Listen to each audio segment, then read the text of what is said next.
Has a single misunderstanding ever taken someone dear away from you? Has ego ever grown so large that a brother turned into an enemy? And if after 5 years you discovered that the truth was something entirely different, would you be able to forgive yourself? The trust between two brothers had been broken. One would say, "You stole my right." The other would reply, "You never even tried to hear the truth." For 5 years, they didn't even look at each other's faces. But then came a stormy night. The river rose to a dangerously high level, and the very brother who was considered an enemy was left hanging at the edge of death. Now the question was, would hatred hold the hand back, or would blood prevail? If you had only one moment, and your own brother was drowning in front of you, would you reach out your hand? And if you found out that the entire conflict was just a misunderstanding, could a broken bridge be rebuilt? This is a story of ego, of truth, and of a bridge not made of wood, but of hearts. Watch till the end, because the final decision won't just be about the bridge, it will be about the relationship. Can a single misunderstanding turn a brother into an enemy? Can a blood relationship lose to ego? And if a bridge breaks, do hearts break too? A river flowed through the middle of the village. The water was calm, but on both banks, storms raged inside hearts. On the right side lived the elder brother, on the left, the younger. Between them stood an old wooden bridge, now half broken. 5 years ago, a single land document had changed everything. "You betrayed me," the younger brother's voice still echoed over the river. In a cold tone, the elder brother had replied, "I didn't take anything from you. You listened less and assumed more." After that day, they stopped speaking. The villagers fell silent too. When the bridge broke, and no one repaired it, as if everyone knew, the real bridge had already collapsed. One morning, news spread that the river water was about to rise. The temporary boat route would also be closed. The younger brother stood by the river and said, "I have to cross to the other side, no matter what happens." From a distance, the elder brother watched him. There was anger in his eyes, and an unknown fear as well. If the bridge wasn't rebuilt, would someone's life be in danger? And if a life had to be saved, would hatred survive? Sometimes hostility grows so much that a person ends up hurting himself. If the person standing in front of you is your brother, does hatred hurt more or ego? And if time is running out, does stubbornness remain? The next morning, the river was faster than before. The old wooden bridge had bent even more. The younger brother brought an axe and wooden planks. "I'll build the way myself. I don't need anyone," he shouted, meant as if his voice would reach across the river. From afar, the elder brother watched all this. He too brought out rope and wood from his house. "If he can build it, why can't I?" he said through clenched teeth. Both began working on the same bridge from opposite ends. Their eyes met, but quickly turned away. "Don't pretend," the younger brother shouted. "You never cared about me." Hammering a nail, the elder brother replied, "If I cared, we wouldn't be seeing this day." The wind grew stronger. Dark clouds gathered. The roar of the river intensified. A powerful gust shook the weak part of the bridge. For a moment, the younger brother stumbled, but regained his balance. He looked angrily at the elder brother. "If this bridge collapses, you'll be responsible." Lightning flashed across the sky. The first heavy drop fell, and then it started to rain. The river water began rising to a dangerous level. Will their ego drown them? If a single moment demands a decision, can the heart really let go of ego? If your own brother is drowning in front of you, can hatred still survive? And if you don't reach out your hand today, will you be able to forgive yourself tomorrow? The rain had grown heavier. The sky was roaring. The river was no longer silent. It was screaming. The younger brother stood in the middle of the bridge, fixing the last plank. The wood was soaked, the rope loosening.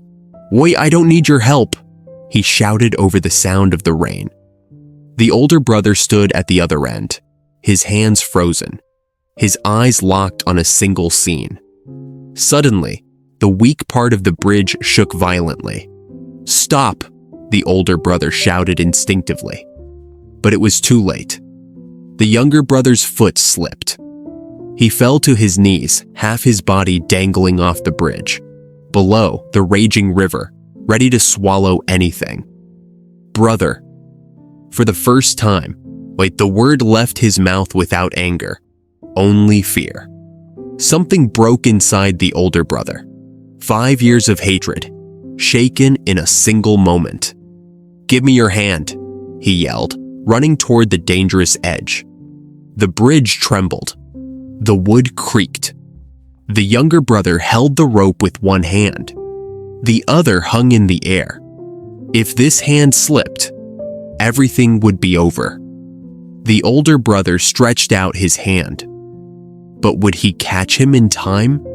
Sometimes one hand can erase years of distance. Sometimes one moment can change an entire life. But does every truth reveal itself in time? The rain kept pouring. The roar of the river pierced the ears. The older brother extended his hand with all his strength. "Grab my hand, now." There was no command in his voice, only pain. Fear filled the younger brother's eyes. "What if you let go?" he asked, trembling. "I will never let go," the older brother shouted. A moment. That felt like centuries. Then the younger brother grabbed his hand. The bridge shook violently, but the older brother pulled with all his strength. Finally, he dragged him up. Both collapsed onto the soaked planks, breathing heavily, hearts pounding. Silence lingered for a few moments. Then the younger brother spoke softly. "If I had fallen today, would it have mattered to you?" The older brother lowered his gaze. It never stopped mattering. We were just both too stubborn." The rain had softened a little. For the first time, the younger brother spoke gently. 5 years ago, I didn't even read that paper properly. I just believed what people said." The older brother was stunned. "What do you mean?" The younger brother replied, "Maybe neither of us ever really saw the truth. The river was still flowing, but is the real storm still yet to come? What if the entire conflict was built on a single misunderstanding?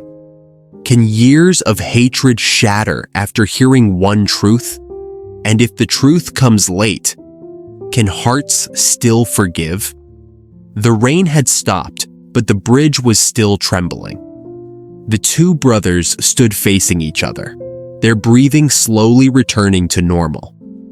The younger brother pulled an old crumpled paper from his wet pocket. "This is the same land document. The day everything ended." The older brother's eyes hardened. "Yeah, I told you to read it completely first." The younger brother's voice broke. "I heard half and believed half. People said you had taken my share. Instead of asking you, I passed my judgment." The older brother took the paper in his hand. "Look here. It says at the bottom that your share was transferred to the land across the river, the same land where you live today." Silence fell. Tears streamed from the younger brother's eyes. "Why, for 5 years, I saw you as my enemy." The older brother's voice grew heavy too. "And in my stubbornness, I never tried to stop you either." Suddenly, the bridge shook violently. The middle section began to creak. Both looked down. The water was rapidly eroding the foundations. The older brother said, "If we don't fix the last plank now, the bridge will collapse again." The younger brother wiped his tears. "Then let today decide. Will we save the bridge, or the relationship?" They both lifted the final plank. But will the bridge be able to hold them? Can every broken relationship be rebuilt? Is ego really greater than love? And if hearts become clear, do bridges strengthen on their own? The river's water was fierce. The bridge's foundations were shaking. Both brothers stood holding the final plank. Their hands were wet, but this time the tremble was not from fear. It was from determination. If we place it together, it will hold, the older brother said firmly. For the first time, the younger brother smiled and replied, just like we should have stood together. Both bent down and set the plank in place. With every strike of the hammer, 5 years of distance broke apart. The bridge shook hard, then slowly steadied itself. The river kept flowing, but this time it seemed quiet. For a few moments, they stood in silence. Then the younger brother spoke softly. If that day I had talked instead of fought, maybe this bridge wouldn't have broken. The older brother's eyes were moist. We broke the bridge ourselves, not the river. Suddenly, the younger brother stepped forward and embraced the older brother. This was not a brief hug. It was the weight of 5 years lifting away. The sun emerged from behind the clouds. Light fell upon the bridge. The older brother smiled and said, "Dade, this wasn't just a bridge of wood." The younger brother completed the sentence. It was the bridge of our hearts. The river was still flowing, but its two banks had become one again.